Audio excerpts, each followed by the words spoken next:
Olha, vamos falar sobre Donald Trump, porque o presidente estadunidense completa amanhã 100 dias à frente da Casa Branca. Mas apesar do número redondo, ele tem pouca coisa para comemorar. O republicano é o presidente com a pior avaliação na história dos Estados Unidos, levando em conta os 100 primeiros dias de governo. O Instituto Ipsos, em parceria com o jornal Washington Post e o canal ABC News, mostra que Trump é aprovado por 39% dos entrevistados. Sua desaprovação é de 55%. Um outro levantamento, este encomendado pela CNN, mostrou que a aprovação de Trump é de 41%, queda de 4 pontos percentuais em relação a março.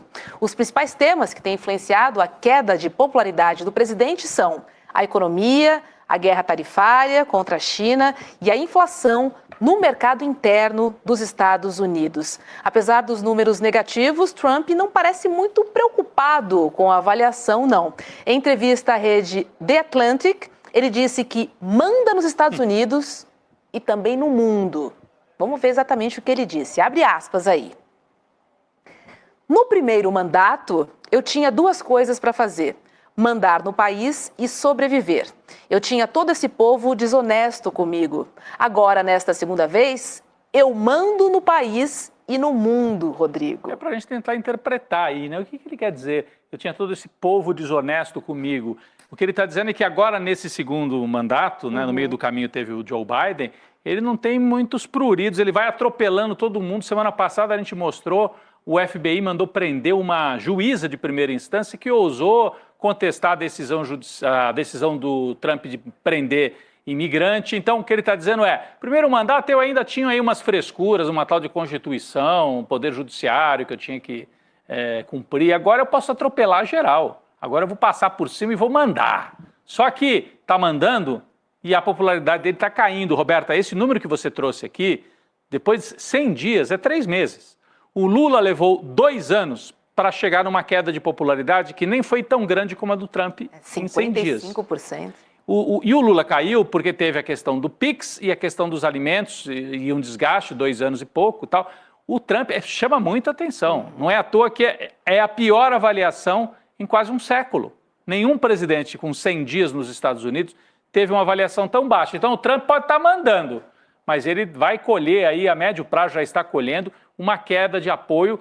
Quem está com ele é aquele setor mais orgânico, mais ideológico, né, que apoia o Trump em qualquer circunstância. Mas a turma aí que estava descontente com o Biden, voltando o Trump porque estava cansada dos democratas, já está vendo que talvez não tenha feito uma boa escolha, porque está gerando inflação e correndo riscos aí de complicar ainda mais a situação econômica dos Estados Unidos, Roberta. Vamos chamar o Jamil Chad para conversar com a gente. Jamil, já vou jogar para você, ó. Trump disse que não está muito preocupado, que manda e desmanda no Brasil, no mundo, né, Estados Unidos e no mundo. Agora eu te pergunto, será mesmo, hein? Roberta, Rodrigo, bom falar com vocês aqui. Prazer. Olha, obviamente essa frase teve uma enorme repercussão, também das pessoas desonestas que estavam com ele, viu, Rodrigo? Quem são?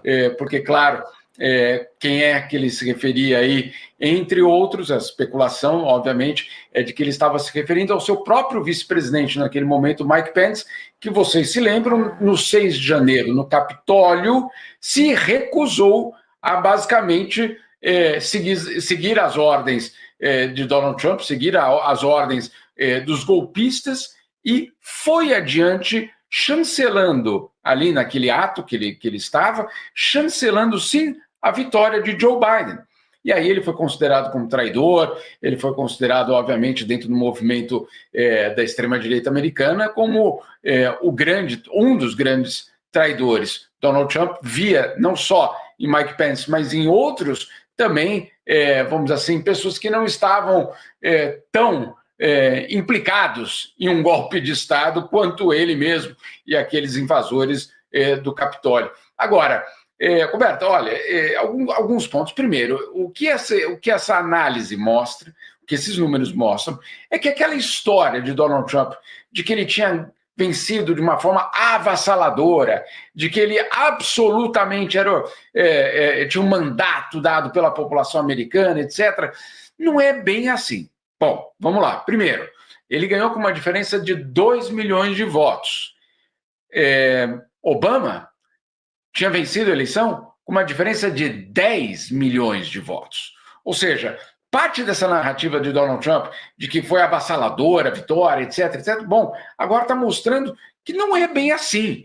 Que, como o Rodrigo disse, tinha muita gente muito insatisfeita com o Joe Biden e acabou dando seu voto para Donald Trump. E agora está descobrindo, reviravoltas na economia, incerteza estabelecida. O que nós vivemos hoje aqui é um clima de incerteza na área econômica. 2, aquela promessa de campanha eleitoral dele, aquela história de que da noite para o dia a inflação acabaria, os americanos voltariam a ser ricos, etc. Que, claro, ninguém achava que aquilo, bom, pelo menos não os economistas, ninguém com algum tipo de conhecimento econômico sabia que aquilo ali era possível da noite para o dia. Mas ele prometeu e não, obviamente, fez qualquer diferença para o bolso do americano nesses primeiros 100 dias. Então, mais uma decepção. E a terceira decepção, claro, toda a questão de política externa, toda a questão de que vai acabar com uma guerra, vai acabar com a guerra na Ucrânia em 24 horas, como ele disse na campanha eleitoral. Nada disso se concretizou. Então, claro,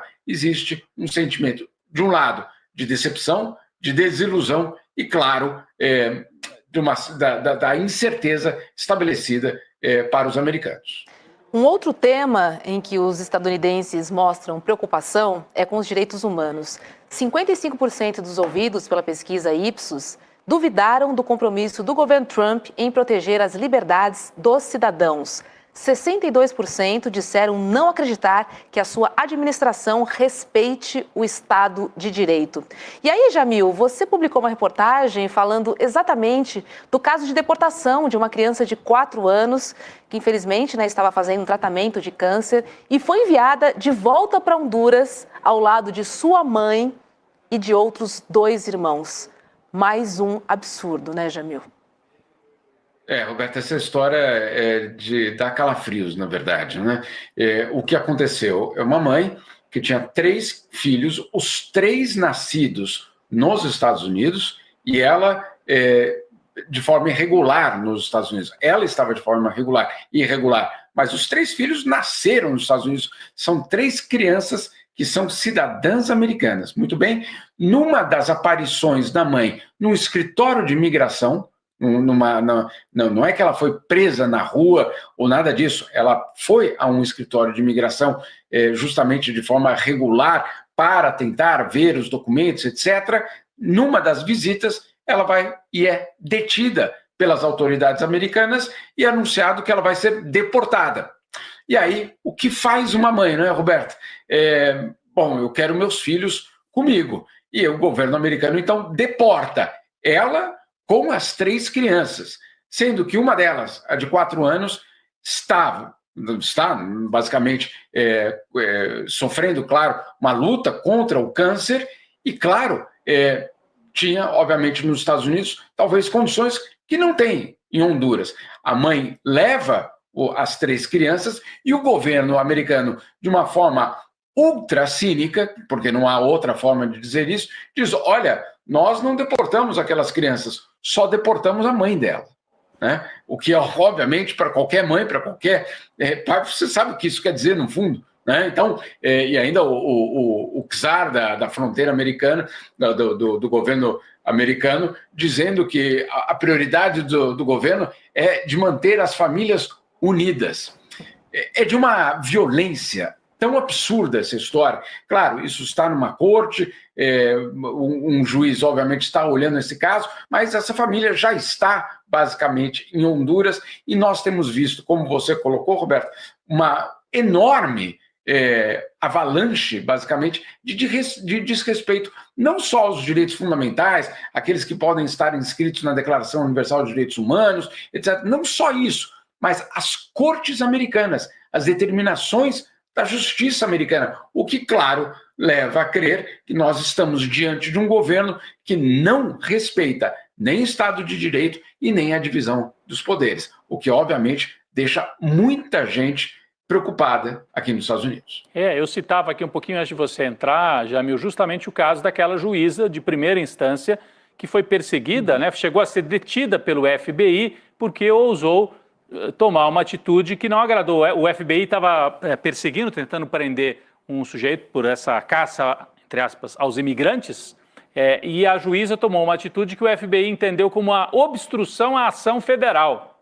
E ela foi presa. Isso. Ela só falou, deixa eu concluir aqui o julgamento. Mas assim, é algo inusitado assim, nos Estados Unidos, que essa ideia da separação dos poderes, bom, vem lá do Montesquieu, da França, mas foi adotada, acho que até com mais vigor nos Estados Unidos do que na França, num primeiro momento, lá no século XVIII, né? Quando os Estados Unidos vão para a independência, depois no século XIX. Então, atacar isso é atacar o próprio sistema do qual os estadunidenses se orgulhavam tanto e vendiam esse sistema para o exterior. Vejam, a nossa democracia, separação dos poderes, pesos e contrapesos famosos, né? Check and balance, né? Você ter um poder que contrapõe ao outro. O Trump vai atropelando tudo isso. A pergunta que eu te faço é, há nos Estados Unidos uma sensação de que essa tradição e até o Poder Judiciário vai conseguir se contrapor ao Trump? 100 dias ele caiu de popularidade. Vai ter força suficiente para dizer não vamos aceitar e vamos fazer valer o que diz a Constituição? Ou ele está com poder para atropelar e desmontar realmente o sistema legal dos Estados Unidos? Rodrigo, eu tenho visto cada vez mais esses poderes, esses juízes federais, mesmo locais, grupos da sociedade civil e até, por exemplo, universidades que antes não estavam reagindo, começando a finalmente reagir, né? Ainda é tímido, ainda é insuficiente, ainda não está, vamos assim, no mesmo nível da ofensiva que está sendo realizada por Donald Trump, mas eu tenho sim visto alguns sinais extremamente positivos. Eu também ouvi, durante o dia de hoje, que essa pesquisa mostrando que a popularidade de Donald Trump caiu, inclusive deu força para aqueles que, obviamente, estavam em dúvida se eu deveria ou não resistir. Não é resistir porque eu não concordo, é resistir porque as atitudes são ilegais, são inconstitucionais. Não se trata aqui de falar, não, eu não concordo com essa visão de mundo. Não, não é essa a questão. Eu não concordo ou eu não posso concordar com uma violação do Estado de Direito. Você citou esse caso dessa juíza, que foi absolutamente impressionante, porque o que ela fez? Ela exigiu que as autoridades que estavam deportando um mexicano apresentassem basicamente um mandato, né, de deportação. E eles falam, não, só tem um mandato administrativo. Ela falou, bom, pois bem, não é suficiente. Né? O que ela basicamente fez foi seguir as leis. Mas como, claro, no caso de Donald Trump, isso atrapalha, isso é visto como um obstáculo, e aquilo tudo aconteceu com ela. Lembrando que tanto Donald Trump como Elon Musk e outros no governo americano, inclusive o J.D. Vance, sugeriram um impeachment de juízes, sugeriram que esses juízes não tenham mandato para bloquear Donald Trump. Tem sim, claro que tem. Eles têm um mandato de respeitar e proteger a Constituição americana. E aí, claro, não é um mandato eleitoral, bom, é um mandato da própria Constituição americana que cria, como você colocou, Rodrigo, esses poderes para preservar o quê? A República e a democracia. É por isso que eles existem. Então, obviamente, nós estamos numa situação dramática, porque você tem do outro lado um governo que fala frases como essa, eu controlo o mundo, eu domino o mundo, eu tenho poder, quando, na verdade, o que está acontecendo é um atropelamento impressionante das leis. Vamos só aí lembrar um imigrante deportado para El Salvador por engano. Uma juíza presa por, obviamente, não aceitar a deportação de um mexicano. Agora, uma criança de 4 anos de idade, fazendo tratamento de câncer, deportada porque a sua mãe, obviamente, foi deportada por estar de forma irregular. Até o governo americano soltou uma nota, Rodrigo, que eu fico perguntando quem é que escreve essas notas, né? Porque, por exemplo, nesse comunicado, ela diz o seguinte: bom, a outra opção, e nós demos essa opção, é que a mãe deixasse a criança com alguém que ela indicasse nos Estados Unidos e fosse deportada para Honduras. Ou essa pessoa nunca foi mãe, né? Ou a questão da maternidade tem outro conceito, eventualmente, na extrema-direita. E Jamil Chad, o conclave vem aí, né? Com a morte do Papa Francisco, o Vaticano enfrenta nos próximos dias mais um longo processo de escolha do seu novo representante máximo do Vaticano. A Igreja Católica definiu que o conclave começa no dia 7 de maio com 135 cardeais votantes, sendo 7 deles brasileiros. E aí, Jamil, você publicou uma coluna mostrando que os Estados Unidos tentaram interferir em conclaves durante a Guerra Fria, para evitar a escolha de um papa mais progressista. Queria que você contasse um pouco mais para a gente essa história, e aí eu te pergunto, tentaram interferir ou interferiram de fato? Olha, é uma excelente pergunta, Roberto, pelo seguinte, né? Nós temos aquela imagem muito solene dos cardeais entrando, basicamente, na Capela Sistina. Isso vai acontecer no dia 7 de maio, né? Já está estabelecida a data, então é quando os cardeais entram cantando, inclusive é um cântico que apela, que chama o Espírito Santo para ajudá-los a escolher o próximo Papa. É uma convocação ao Espírito Santo que eles cantam ao entrar. Eles entram, as portas vão começando a se fechar, e o decano, que no caso já sabemos que vai ser, não no caso o decano, mas o cardeal que vai liderar a organização, basicamente, do conclave, então ele fala, todos fora, ou seja, nenhum tipo de influência externa mais por aqui. Muito bem, essa é a parte oficial, né, Roberto?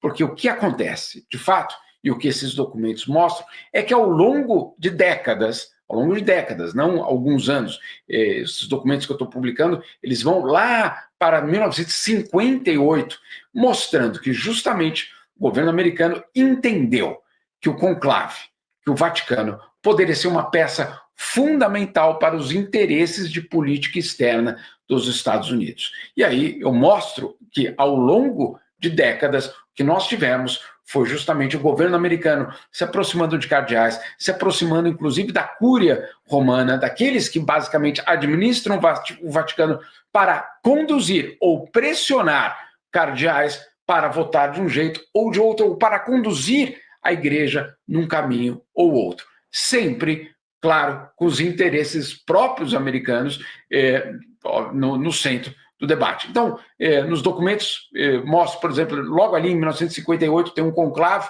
3 dias depois daquele conclave, um documento secreto da diplomacia americana, sugerindo que o governo americano, então, estabelecesse uma relação com o novo Papa, porque isso seria de interesse, justamente esse novo Papa poderia promover os próprios interesses da política externa americana. É aí, claro, o auge da Guerra Fria. Nós temos aí, principalmente nos anos 70, cardeais que atuam dentro do Vaticano defendendo, por exemplo, qualquer tipo de ação contra comunistas, ação contra grupos, inclusive na América Latina. Eu cito um caso também na América Latina, claro, de uma tentativa de influenciar o rumo da igreja. Eu diria que em várias ocasiões essa influência teve resultado, essa influência, inclusive, João Paulo II, um grande aliado da política externa americana contra a União Soviética. E isso ao longo de vários anos, e vários documentos, são telegramas,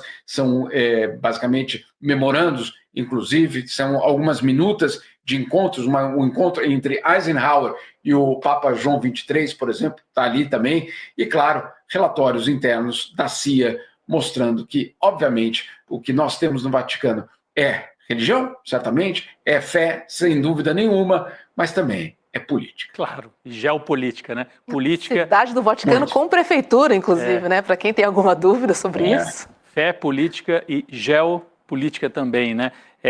Aliás, uma das cenas talvez mais marcantes, né? Além da cena emocionante do enterro do Papa Francisco, mas na geopolítica foi o Zelensky, né, o presidente da Ucrânia, e o Trump puxando... Eu acho que o Jamil e o Roberto devem ter visto.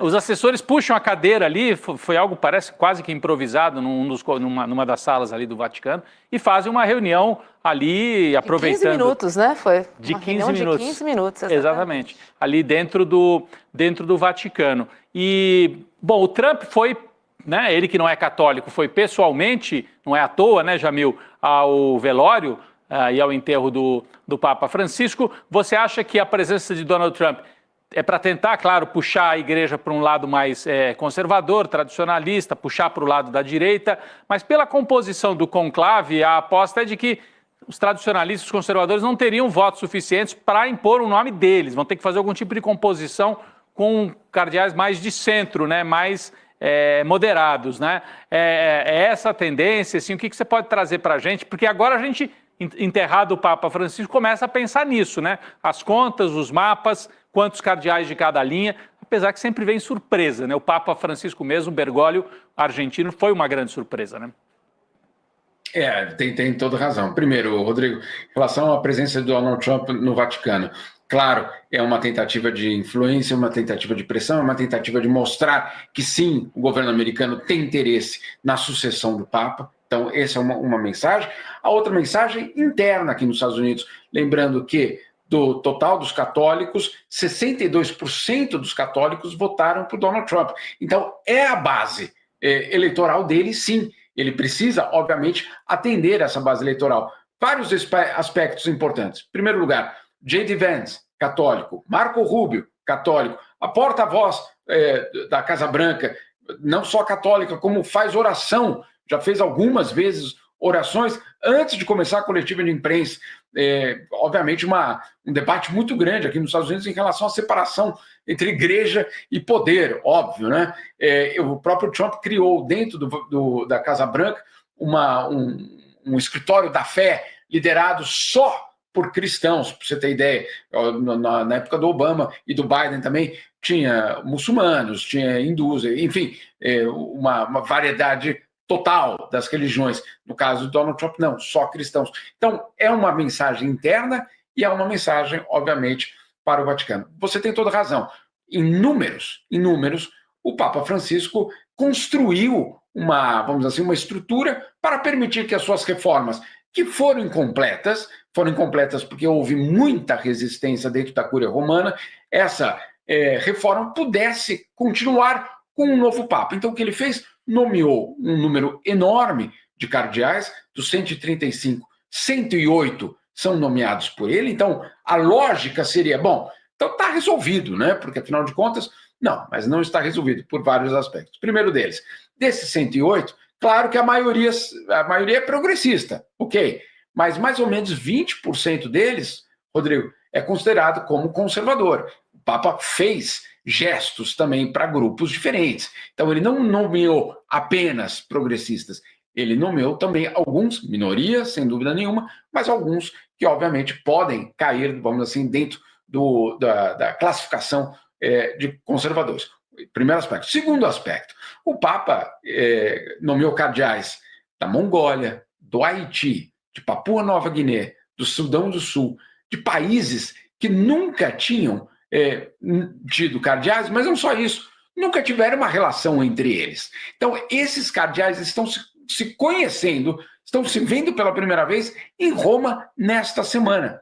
Então, vamos dizer assim, o poder de articulação desse grupo é menor do que o poder de articulação dos conservadores, que é um bloco, que basicamente é um bloco coeso, um bloco que se conhece há anos ou décadas, inclusive, e, claro, tem um maior poder de articulação. A questão é como isso tudo vai ser jogado. Hoje, lá no Vaticano, teve justamente uma homilia. Você sabe que a partir de hoje, todos os dias, o Vaticano faz uma missa, basicamente para, obviamente, ajudar nesse processo de transição, para lembrar o Papa, etc. E hoje, numa das missas, na missa do dia, basicamente, um cardeal italiano fez um alerta, que não era momento de dar volta atrás. Ou seja, as reformas precisavam continuar. É um recado, foi interpretado, pelo menos, como um recado de que, olha, o conclave deve seguir uma linha das reformas e implementar as reformas que o Papa Francisco começou. Pois é, enquanto isso, aguardamos ansiosamente, né, a fumaça branca para saber e termos certeza que habemos Papa. Se é progressista ou conservador, vamos ter que esperar mais um pouquinho, né, Jamil? Obrigada e boa noite para você. Estava na hora de um Papa africano, não?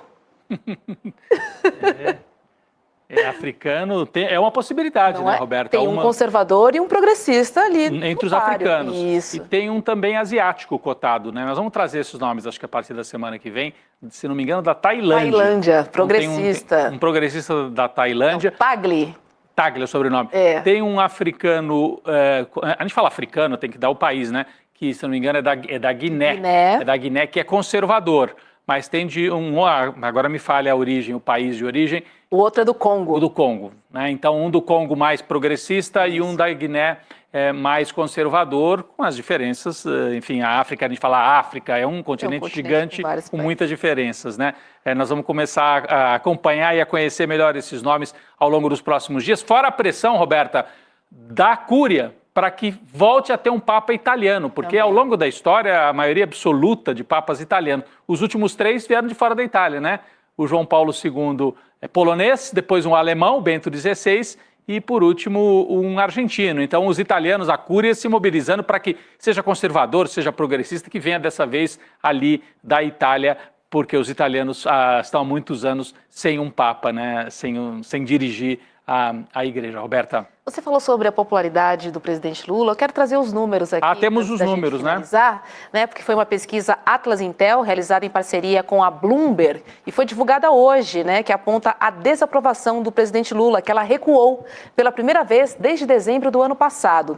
O índice negativo caiu de 53,6% para 50,1%. Enquanto isso, a aprovação subiu de 44,9% para 46,1%. Já 3,8% não souberam ou não responderam. Roberta, antes de você trazer mais números, isso significa que a diferença que era entre o positivo e o negativo estava com um saldo negativo para o Lula muito grande, né? Estava de 53 a 45, né? Tava um saldo de 8. E agora encurtou para 4. Então a boca do jacaré fechou e a aprovação está quase encostando de novo na desaprovação. Significa que estancou a sangria, né? Mas tem mais números ainda aqui, né? Da mesma pesquisa.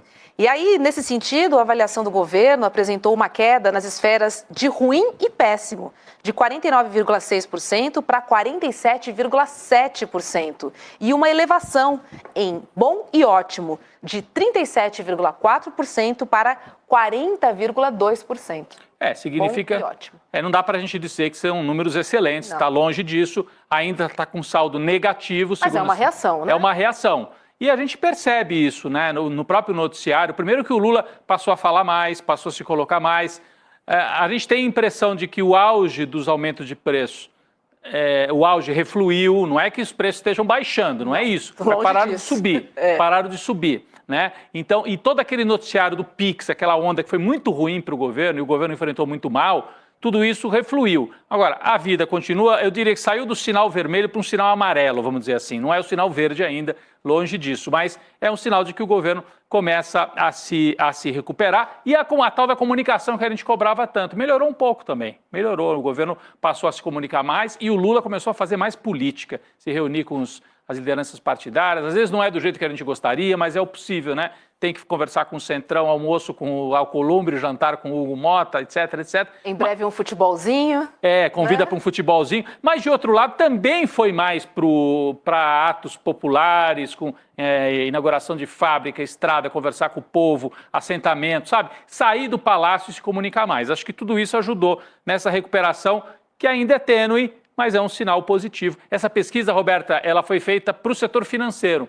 A Atlas e a Bloomberg fizeram para divulgar num evento de um banco. E a gente conseguiu obter esses números, né? Acabaram saindo aí através das agências de notícias que cobrem a área financeira, né? É uma reação tímida, mas ainda assim é uma reação que a gente tem que ficar de olho, é importante.